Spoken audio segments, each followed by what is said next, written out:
conversation for this morning. We are joined by Carolyn Trench Sandiford.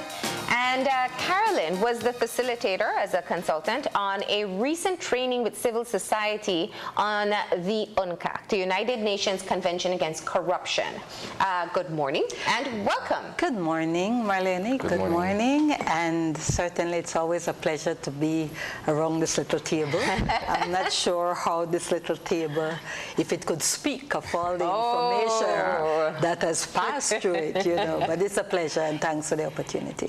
It's really great to have you here, and I think even more so to tackle this topic once again. Yes. You know, there was a time when the conversation about UNCAC was more widespread, when the teachers were pressuring for it, when there was the intention to sign and finally the signing. But we haven't been hearing as much since then. It's 2016 that the UNCAC was signed. So talk to us about how this particular activity has come about at this point in time. I think it starts really with the UNCAC and what it contains as to its articles and the processes of UNCAC. But let me say first that one must appreciate the context in which we function and we work. And so when we start thinking of UNCAC, this is a convention, as you quite rightly said, which the government of Belize has signed on to on behalf of the people of Belize. So it's a United Nations convention. Now, having said that, conventions are signed on to by country. However, the contents of those conventions can apply to persons and individuals, institutions within a country, once the provisions are what we would call domesticated. So one has to then look at how is it that we domesticate the provisions of these conventions. Oftentimes people would say, well, Belize signed on to so many conventions, and I don't know if you all have ever done a research on this to really find out how many, because we do. If we had a resume, it would look fantastic, yes, all the conventions we signed. Exactly. And so, but key coming back to UNCAC. So in 2012, you had the convention came into force within the United Nations framework, and then in 2016 Belize signs on to it. Now within that process there are three key areas, or what one would call processes, that one go through. The first starting with the peer review. Yes. But the UNCAC itself speaks to the role of civil society.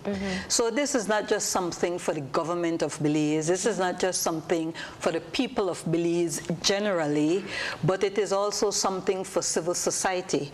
And one, I think on this very same platform, we have had this great discussion on governance and the fact that we have transitioned from government to governance, and the fact that governance speaks to varying roles for people. There was a time in Belize when everything is done by the government. Now you have civil society partners playing a great role. And within the UN framework, they recognize the very critical role of civil society. And so the framework then provides entry points for civil society. So this training then spoke to how is it that civil society, using the framework, the framework of the convention, can become more involved in ensuring that the government of Belize complies with those provisions of UNCAC. So it's more of an activity or an intention that is parallel to the actual rollout of the convention. Exactly. And I think what this does is this is also parallel to a series of training. Now let me be clear here, because I have to put this out, that I was a facilitator for the University of the West Indies Open Campus. So based on their support and approval, I am here. I do not speak on behalf of UNCAC and the UNDP process. Also, let me also state and put out front as well that the project that this training has been done on is funded through CARSI, which is a U.S. embassy funding opportunity. So it's between a collaboration between CARSI, UNDP and UWI. So I just wanted that to be clear. So what was the primary objective? I was asking you off camera, you said there were about 18 civil societies that participated. Yes, definitely. Now, In terms of the objective, let me also say before that I was talking about parallel training. Yeah. You may recall, and I think the Attorney General may have mentioned it in interviews, as well as perhaps other entities, but they're training that is happening in different groupings. Yeah. So you've had training for public officers, you've had training for people within the legal system, and so this is just one training that is taking place, but with a focus on civil society and how they can be advocates. I also want to say too that the emphasis on civil society is globally. What we have seen is that civil society institutions have been pressuring governments to be less corrupt, to be more responsive to the needs of their societies and their people.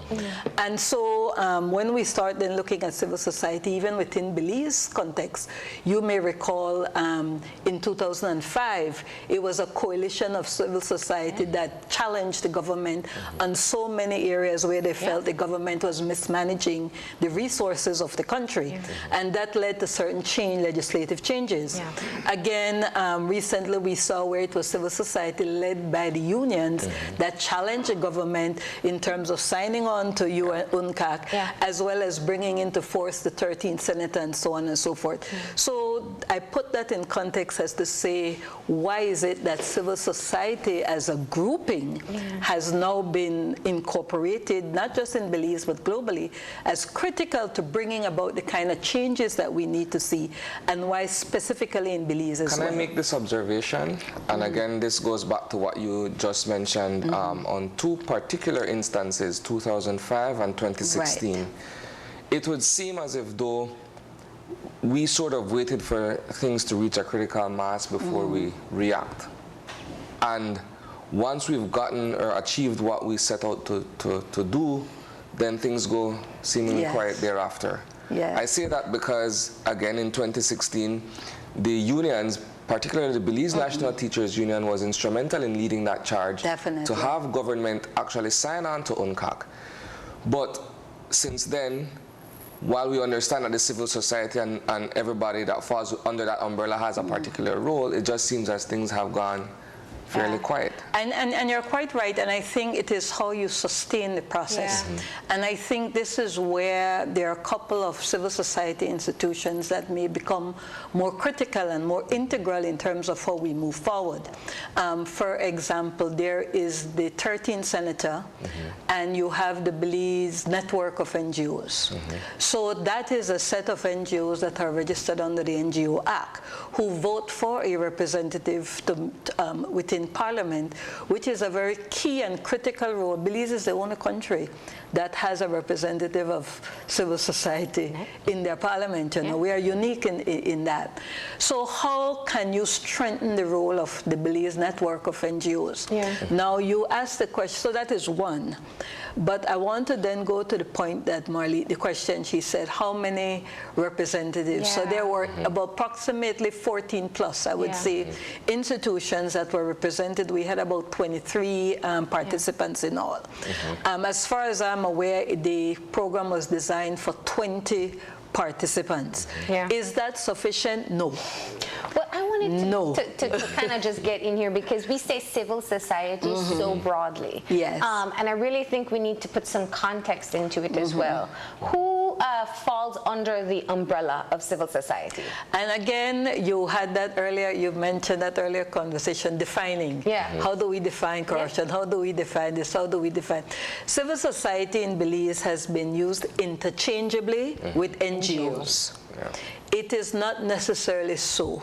Civil society represents any society, institution, organization that is not a state organization per se. So you have the state organizations, which is the government, which functions within the Constitution of Belize, because the Constitution provides or has certain provisions that gives the government of Belize power. Yeah. Those institutions operate on the 3 branches, as we know: the legislature, the executive, and the judiciary. Yeah. Those are state institutions. So civil society then represents those institutions and organizations that are not state. Yeah. So it includes the media, it includes the union. So even when we say the 13th senator for civil society, there are other institutions of civil society already within the Senate. When you think of the unions and you think of the chamber, for example, but then within those configuration, the chamber represents business. So that's a component of civil society, the private sector, so to speak, or the profit sector. Yeah. Now the unions represent labor, right? So they are who are supposed to be there on behalf of the labor force, the working class. And then you now have the 13th senator, whose focus is those NGOs who are registered under the NGO Act. Yeah. And then that brings you back to the question you said, well, are there only 18? In terms of civil society, I can say to you that we recently, when we were here, had a summit on governance, if you recall, where we invited civil society. We had over 46, I think, civil society representation, but of that, only 7 were registered under the NGO Act. Conversations with the 13th Senator, the Honorable Osman Salas, has revealed, and I stand to be corrected, I'm simply relating what I understand, that there are approximately 150 organizations registered under the Companies Act, which they're registered as what you call a company limited, and not having a share capital, and limited by guarantee, which makes them a non-profit. And of that, I think at this point, the membership of the BNN is about 43. So already you're seeing that there is only maybe 35% of what is actually non-profit or NGO, what is registered under the Act. And then you do have civil society organizations who are just registered under what you call the Business Name Act. Now the Business Name Act is simply an act that have them to register their name so they can open an account. But they are not registered, so they don't do any annual filings and so as they own. So you ask that question then. And in all fairness to the BNN, the Belize network of NGOs, they were very clear that they wanted all members to be in good record, in good standing, putting their articles out, following up with the financials, because if they were going to play their role efficiently, they wanted to ensure that they were coming from a credible place. And to represent all those sectors, as you pointed out earlier, that represent civil society in its entirety, broadly and depth. And so just the training of 14 plus institutions and 20, to tell you how limited we still are, and the fact that we need to broaden that reach and to ensure that those other civil society organizations are also brought on board and to give teeth to the UNCAC. Let me ask a question here, Carolyn. I know that 2 weeks ago you did have this session with all of these stakeholders, if I may. That's right. What was the major takeaway for them? Because you have persons coming from different professional backgrounds. Definitely. They represent various organizations, but if it was one central message that they would have been imparted, what would that have been? The critical importance of advocacy of the civil society, and for the civil society organizations to engage in advocacy. But to come to that takeaway, there were several what we call sub-takeaways. One would, and part of those sub-takeaways, if I can put that, you have the overarching takeaway. I think within their minds, they then became aware of why they must become engaged.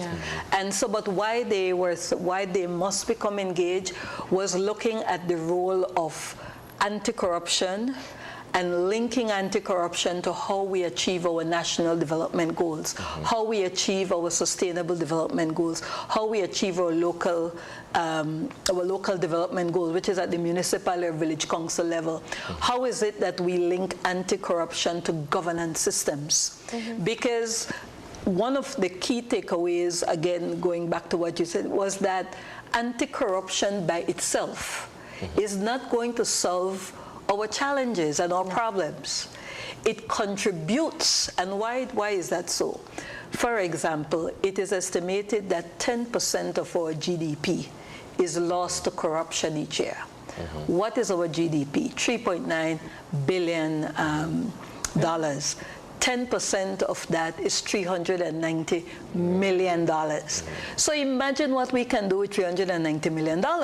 So if you then implement the anti-corruption measures, right, you have, let us say, plus or minus X amount of funding that one can put back into the treasury, so to speak. Now, how do you best use that?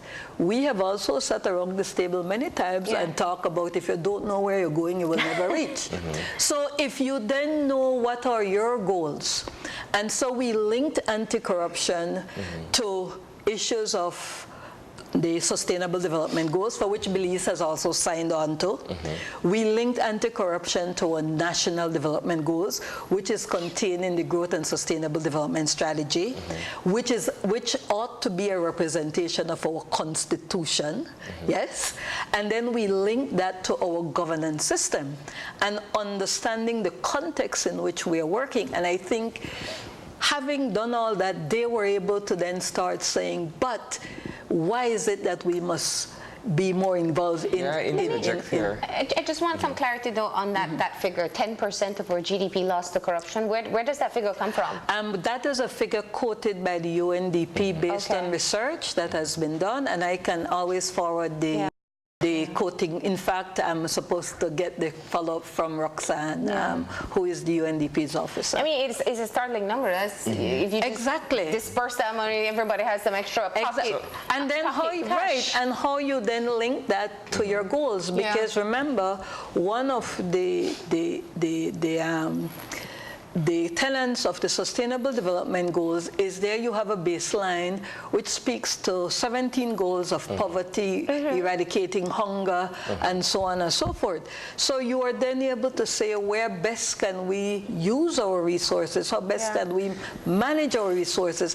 And when they then started to link that to improving service delivery, infrastructure, housing, and so on and so forth, then that opens up the conversation and it moves away from only, oh, we want to talk anti-corruption, but anti-corruption for what purpose?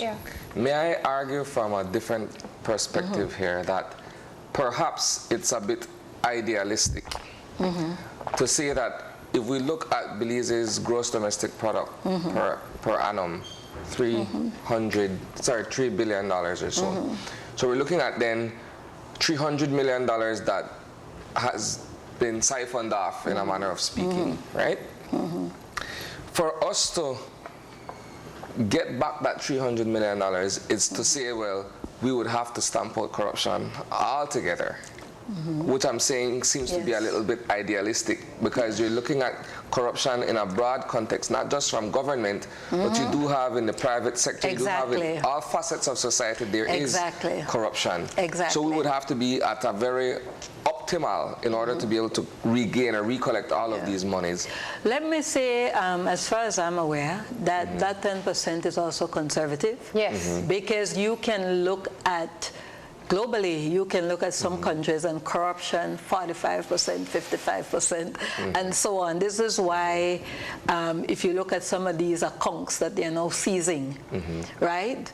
I mean, I saw an account of a particular person out of what particular country, $500 and something million siphoned out of the economy.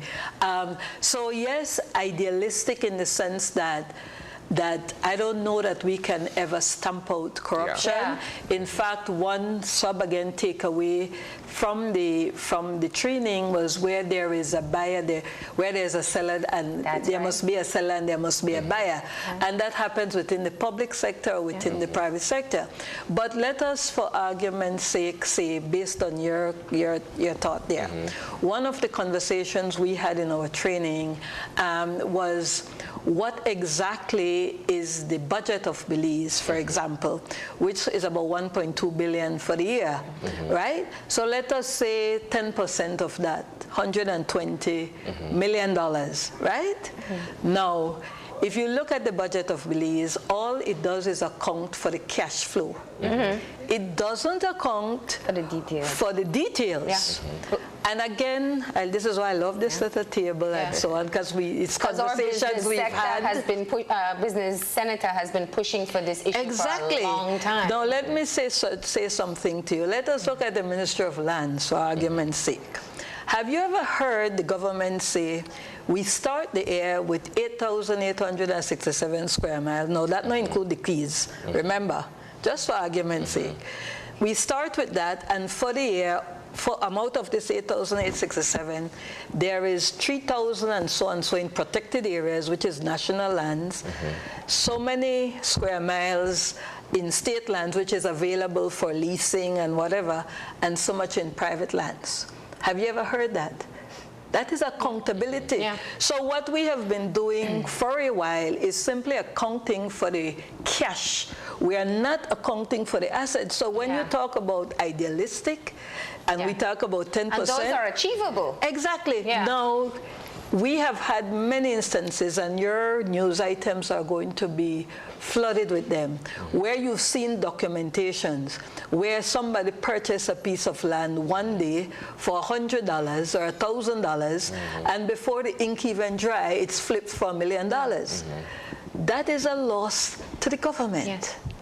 Now, so those are some, so one may say idealistic, yes, but then when you take into consideration those issues which are not even accounted for, and so you talked earlier about, and just let me finish this point, where we say different roles, and we said, so there's a role of the civil society, but there is also, and we spoke about the senator, the 13th senator, and the Belize network of NGOs, so there's going to be a strong role for them, but there are also the role of the unions. How is it that unions can become more involved? And you spoke about sustaining. We must recognize that unions and so on, they have their own mandate. Now, this is another mandate that we are saying they may ought to embrace in order to address this trajectory where this country is leading, which is that one that we want to embrace. That is such a perfect point to bring me to what I wanted to point out, because if we must recall the protest that took place with the teachers union that was pushing for the signing of the UNCAC, one of the #1 criticisms that was, well, the #1 is always the kids are not in school, but the second would have been that this is not your mandate. And that really is my question, because thankfully the BNTU did that, because we're here today having this conversation. But I'm not aware of how many institutions we have that are civil societies that actually have a primary mandate of good governance. We have quite a number of NGOs that work in conservation, that work in environmental areas, and they are ensuring accountability, but specifically for environmental issues. Do we have civil societies that look broadly at good governance? I thoroughly like that particular question, and I will say why. When we started to look at the UNCAC process, for example, and looking at where the entry points are for civil society, there are two questions that came, two questions we focused on initially. Where is the focal point for UNCAC? Now the focal point is within the Attorney General's ministry. For the participants, that they weren't aware of that. So that's the first thing, where's the focal point? That's one. The second question, then, that very question you asked, do we have any institutions or any NGOs whose primary purpose speaks to anti-corruption? Yeah. The answer is really no. We have had in the past? No. Now, in other countries, and this is where part of that training, we looked at where entry points, and we looked at best practices within other countries, and one of those is to look at what are other countries doing. Then we looked at, we were very linked to Transparency International, which has focal points in particular countries. We don't have none in Belize. Like in Jamaica, they have the National NIA Integrity Association. Now, one of our participants was Paco Smith, and he spoke to the mandate of the Belize Peace Movement, but they are not registered yet, you see? And so then we recently had, I don't know if you read the Amandala this week, there was a report from David Gibson, who leads well, not David Gibson per se, but he leads an NGO called the CSPAR, Center for Strategic Planning, etc. And they did a review of the country report. Which again was an entry point for civil society.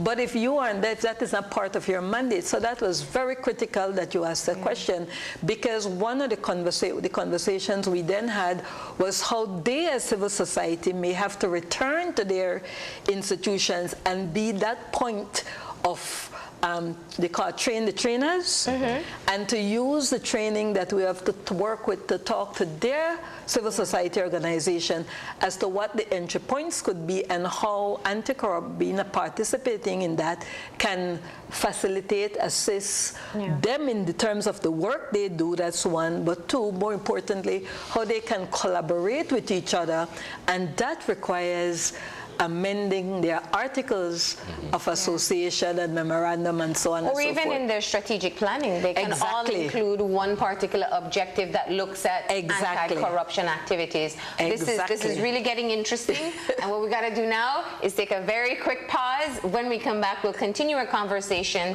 about the civil society's role in anti-corruption. So please stay tuned.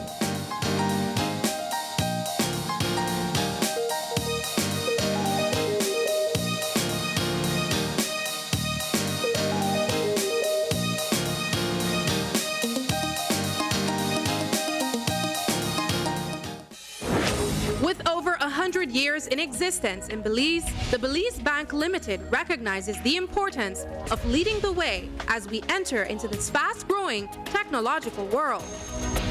Our Belize Bank mobile banking app virtually places a number of banking capabilities in the palm of our customers' hands, anytime, anywhere, through the use of their Android or iOS devices.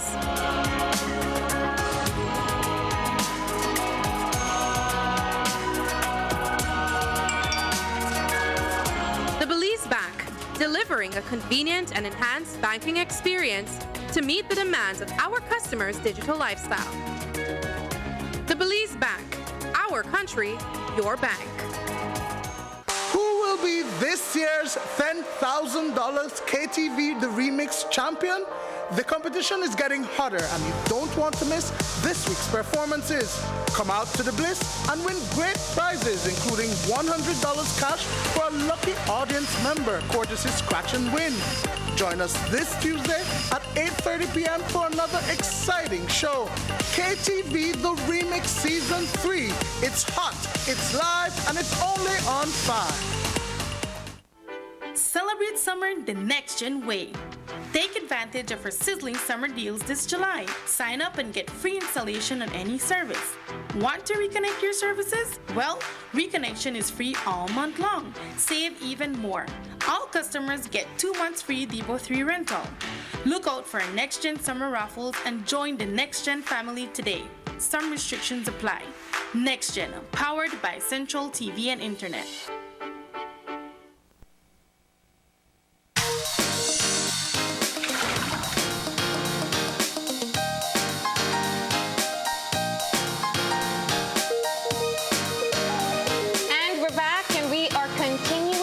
Conversation with Carolyn Trench Sandiford, and we are talking about anti-corruption and the role of civil societies. And of course, this is following a training that was held with representatives of civil societies in Belize on the UNCAC.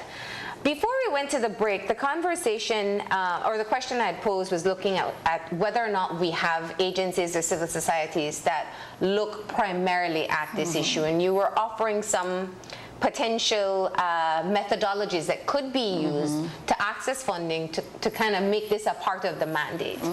Can I ask, how challenging would it be for a group of persons, and there are a number of advocates in this country, to come together and access funding to start an anti-corruption, or to access Transparency International, which is a very well-known advocate against corruption, to have one established in this country? I will say that I have not necessarily done the kind of research that can answer you in a definitive way, but one of the things we did do at the training was to see how those existing organizations can become more involved in being an advocate within the UNCAC framework. Because you quite rightly said earlier that each of these NGOs have a specific sector. So how do we link environment to UNCAC? One particular group, for example, looked at the issue of permits and licenses in terms of for development activities within a particular area, which is vulnerable to things like bribery and so on, and then the whole concept of why these charges fail in the court because of witness, and all of witness protection, bribery, these are things that are contained in UNCAC. And so we looked at it from that angle, but we also looked, as what you're asking, would it be necessary, or should there be a specific organization within the country that could perhaps do that? As you quite rightly put, Transparency International is a global institution, so I have no doubt that a conversation with them can lead to some entity within Belize. It has happened in the Caribbean, because you do have, and I mentioned Jamaica as an example. In fact, the Belize network of NGOs can say to you that there was an exchange, if you recall, you may have reported on it, where a group from the Attorney General's Ministry, the whole UNCAC with these NGO senators went to Jamaica to look at some of the institutions that they had and to have a conversation as to what are some of the pathways that they have gone through. So there is a role for it. The issue becomes for the existing institutions, as we discussed, to ensure that the mandate that they have is amended. And you spoke about the strategic planning issue. If within their strategic plan they don't have that, then they would then have to rethink. Now, strategic planning, as we have always said right around this table again, is a continuous process. And there are entry points because it's iterative. And so when you're reviewing, you're looking at, do we continue on this pathway? Or is there a new pathway? Or what can be something different? What has come up? And so that could be something, though, that they can look at and how they link that to the work they do. So ideally, I mean, I think each NGO, no matter what sector they work in, can have some level of action to look at, or at least to be able to explore where there's a possible corruption taking place. Definitely. If it's environment, you could look at, as you pointed out, permits, environmental compliance plans, and that whole process, how people get approved for building a airstrip on a reef kind of thing. Exactly. If it's Diabetes Association, why their medication is so expensive, why the pharmaceutical company work the way they do. Exactly. So and they just let me stick a pin, because as you're going there, and the issue of things like procurement. Because I stick the pin so that we link the things, and I think that is so very key, because this is where you now start look at the NGOs and the civil society can start taking these things into consideration. Is there a proper procurement process? Is that procurement process compromised, and that compromising because of bribery or something extort or something to that effect? Did that lead to the fact that medication has increased? Or made my medication inaccessible or unaffordable. Exactly. But excellent connection. So I see where it can work within individual sectors. But what I think we've been missing here is The UNCAC itself is going to lead to perhaps legislative and policy changes. It will be a commitment of sort by our government to say, well, these are some of the things we want to do to ensure that we conduct our business in the most legitimate way possible. But it's almost policing yourself. And there has to be, in my mind, some other mechanism set up, an external mechanism set up to be able to ensure that those who are saying they will commit to processes will do so. Because even legitimate processes can be circumvented, as you've said. You know, the sale of a property for $1,000 and resale for, you know, $1 million times more is really a clear example of where you're using the mechanisms, but it's not it's not necessarily in the way it should be used. Exactly. And I think that this is where, again, coming back to the external mechanism, this is where civil society comes in. And I think I would encourage you all, if you have not done so, to read the article by Ceasefire. It's in the Mandala this week. And they ended by recognizing again and reiterating how important civil society will be to hold government accountable to complying with the processes that are set out in UNCAC, because government by itself will not so do. And be mindful that we are not just talking, again, as you quite rightly said, we are not only talking about corruption within the public sector, we're also talking about corruption within the private sector.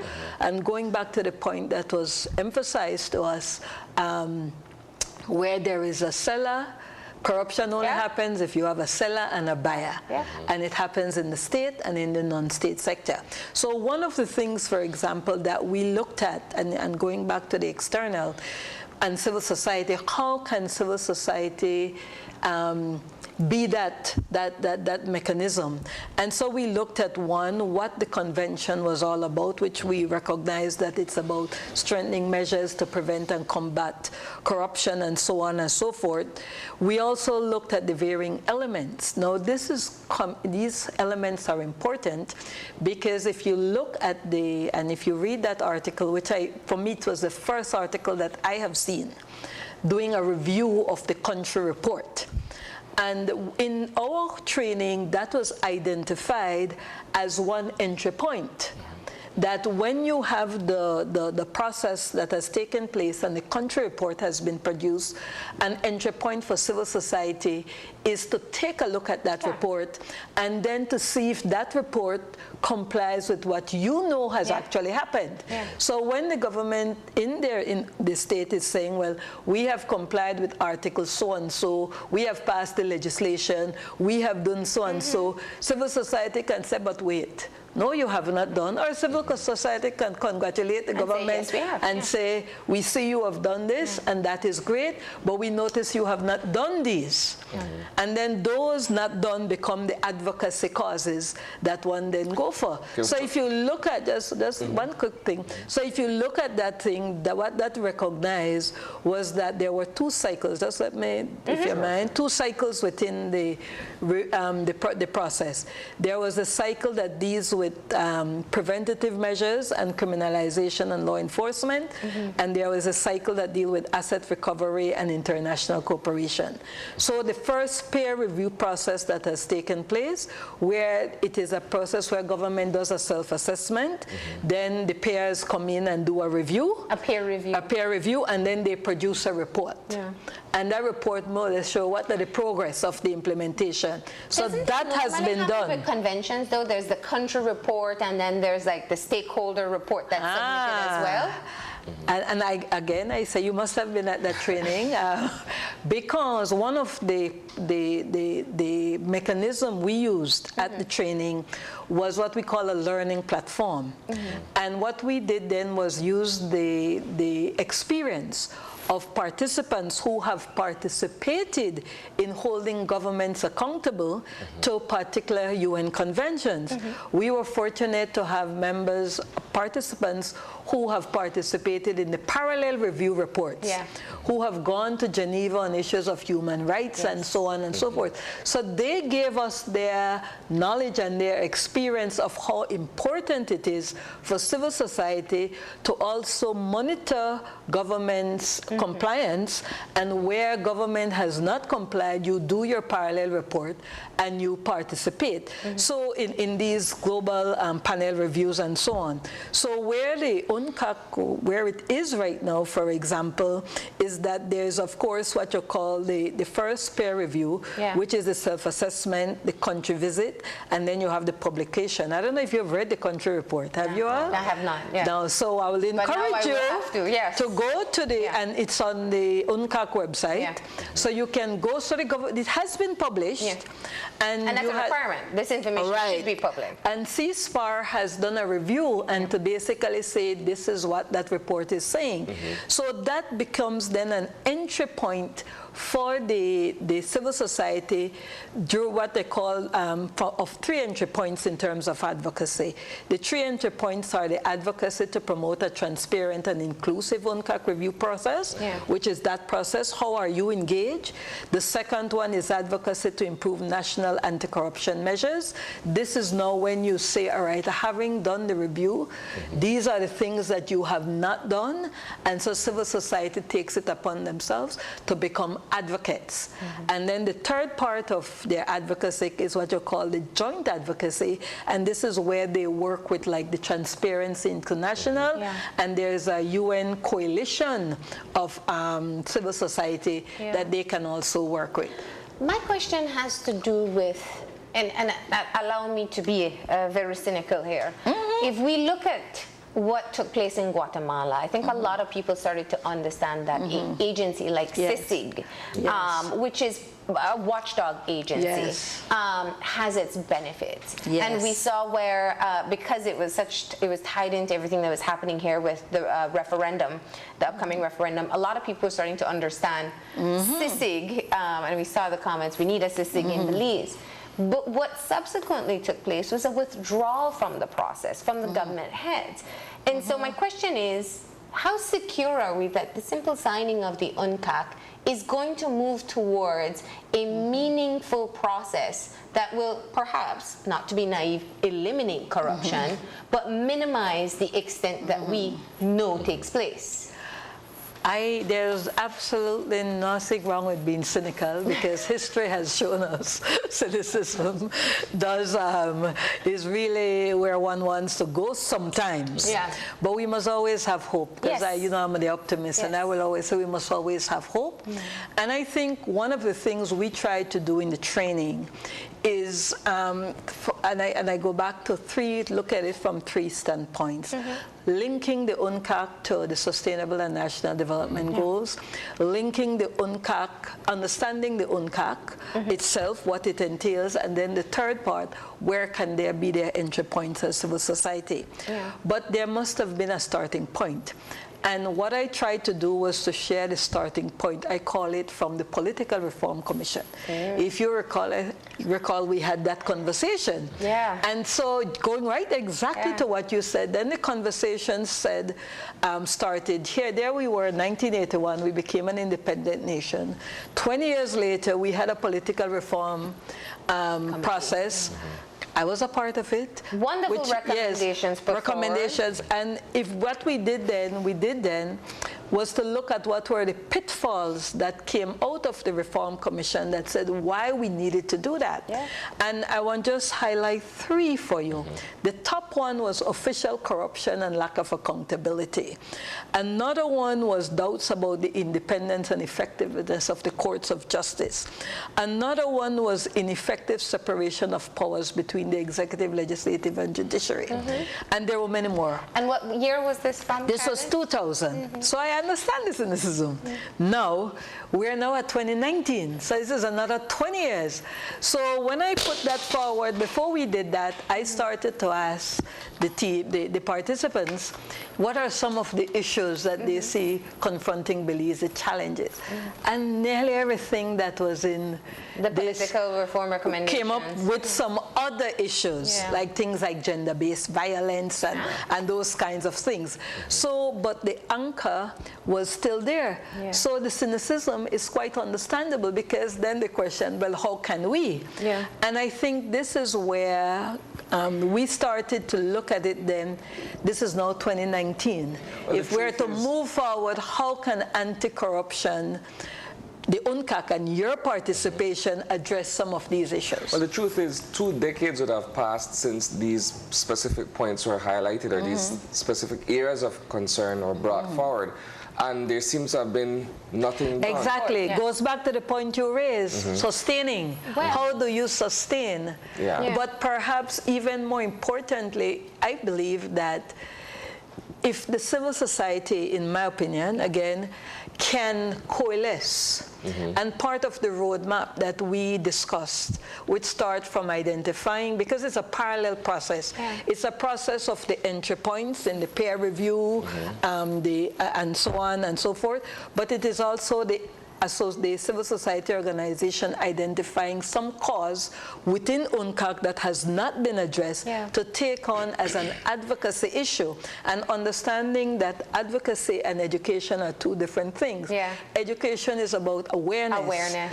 Advocacy is bringing about a result, and Yeah. that result It's could be a policy choosing change, a a sticking point legislation, and going after it. ensuring that the Integrity Commission perhaps is not Yeah. does not have the composition as it does, Yeah. ensuring that the Public Accounts Committee, and this is where we linked it back to governance, to say you have to understand your governance system and how important it is to bringing about, to reducing to reducing corruption.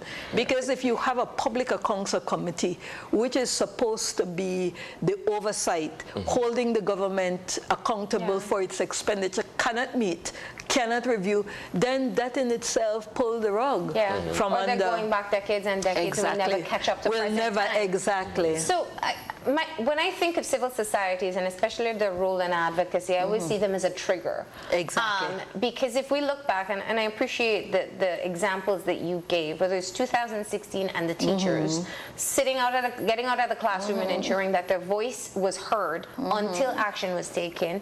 Back to 2005, which had another area where there was heavy union involvement. There was the starting of new associations to advocate for changes.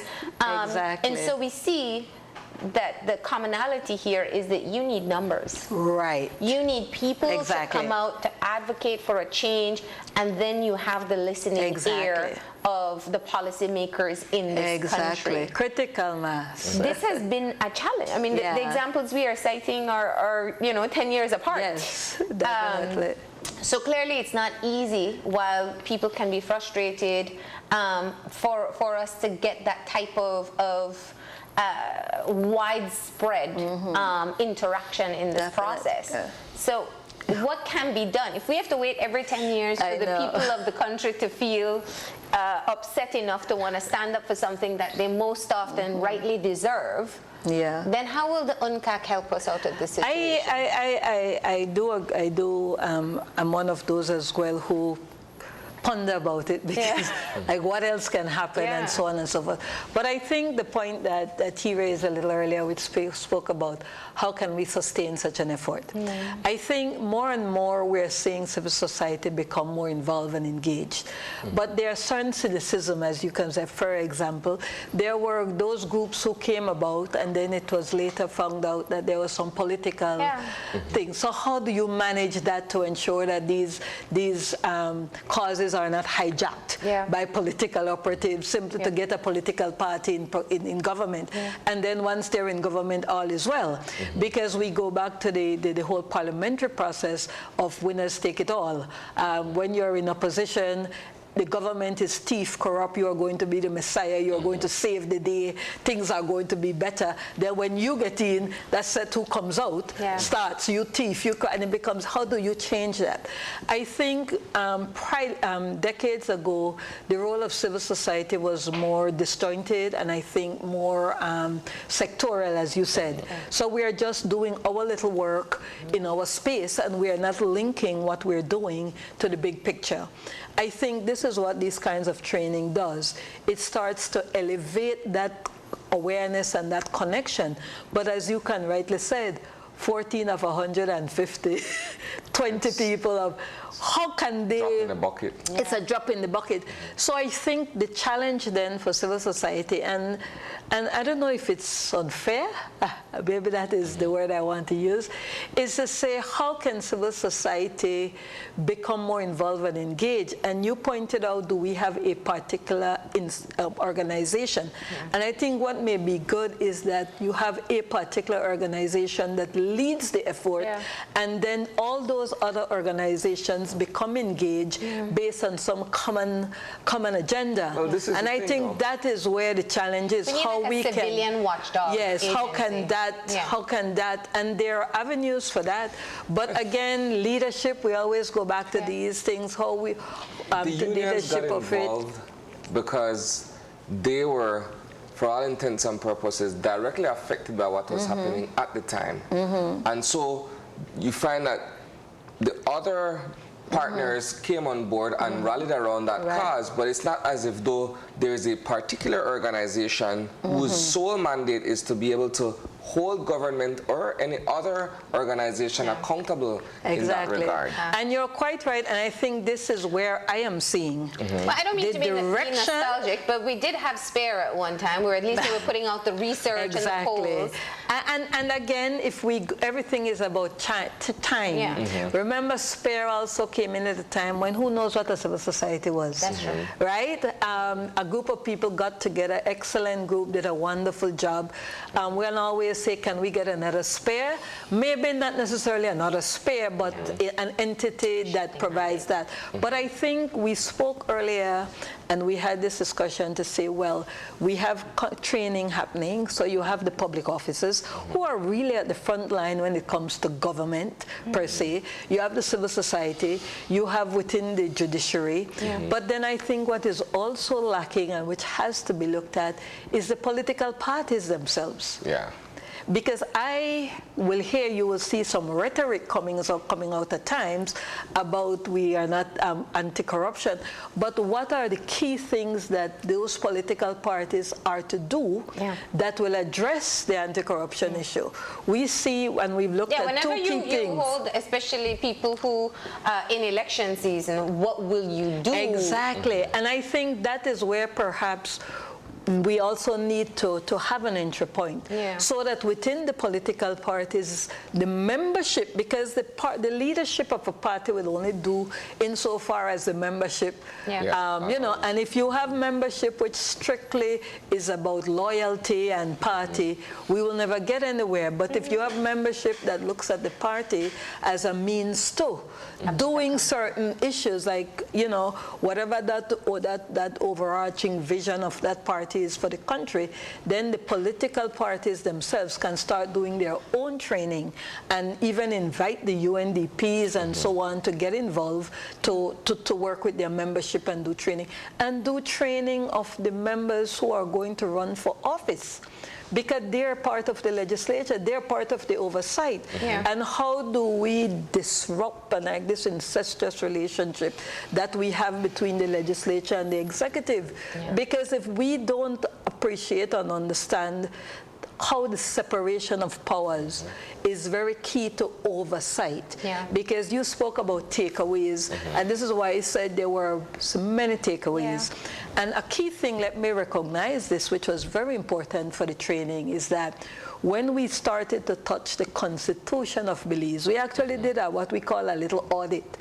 We said, let's go through the audit and let's go through the preamble of the Constitution and see if it aligns with what UNCAC is saying. Because remember, our Constitution is what determines. And in doing that, they were able to identify what were some things in UNCAC, few and far between, that were in the Constitution. So even your Constitution is telling you. So without the UNCAC, we already had these guarantees. That's what you're saying. I always say to people, the Constitution of Belize is, in my opinion, was before its time. And if you go through that preamble, which we did, we were able to start looking at what are some of the things that's supposed to happen in Belize, what the people of Belize desire, and how is it that UNCAC can help bring that about. And most importantly, when we had the conversation, how many people have read the Constitution? You know, we always end up with, one or two I read may my know part. a little bit part, but the reality, the majority has never had a copy, and so we had the coordinator for UNDP. She actually went and brought in a constitution, so every member of that training left with a constitution, and Perhaps I've never seen a more excited bunch. That Perhaps should that's be- part of the problem, though, is that we have deviated so far from what the Constitution sets out simply because we haven't taken the time to read Exactly. the Constitution and see where we fall into. Exactly. to How that about whole every thing. freshman class when they go in, they dedicate a week to reviewing Exactly. it. And maybe this is where the Bar Association come in, some of these lawyers can go in and Exactly. take up, because the teachers may not be equipped because they Exactly. haven't had it as part of their training. Yeah. But if they go in every freshman, you have to start somewhere. And I agree with you, and I remember as a member of the Political Reform Commission,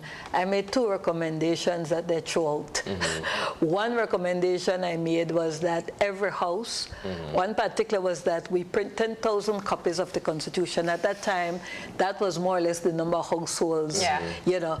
And I said we print 10,000 copies of the Constitution of Belize and give every household a copy.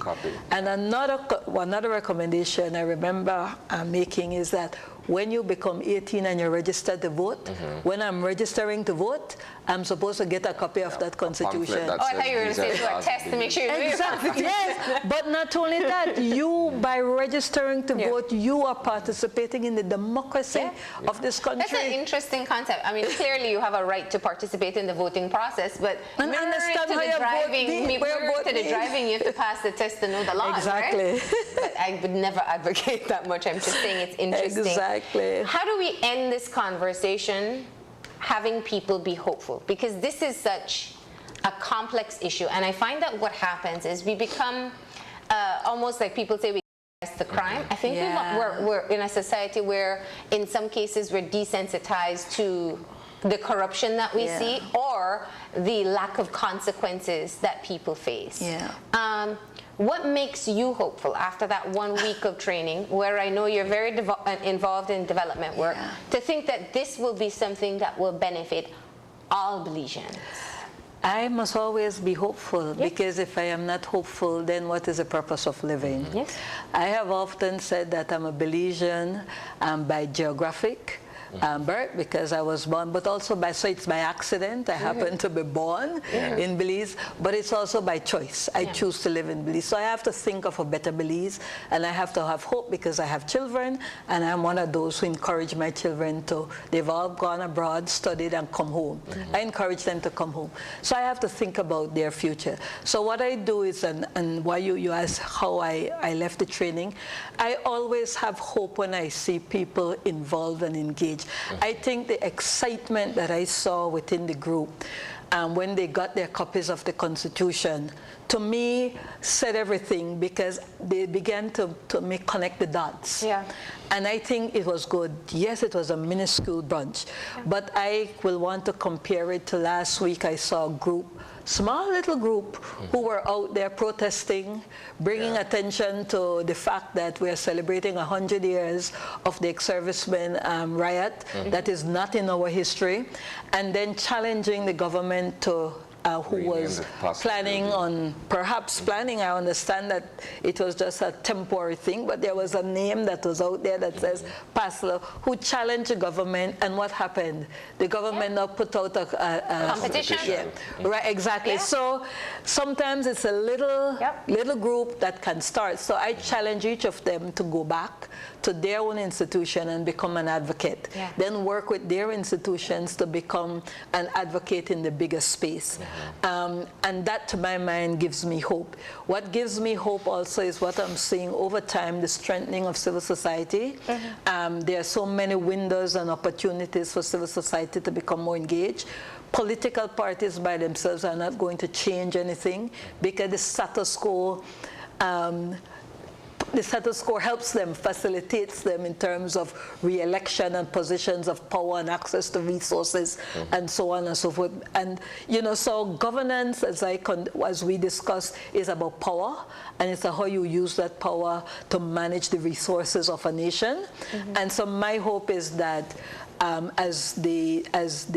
those left the training, they can build that, and then from there again, it builds traction. That is all I can hope for. All right. And I will be part of that continued process.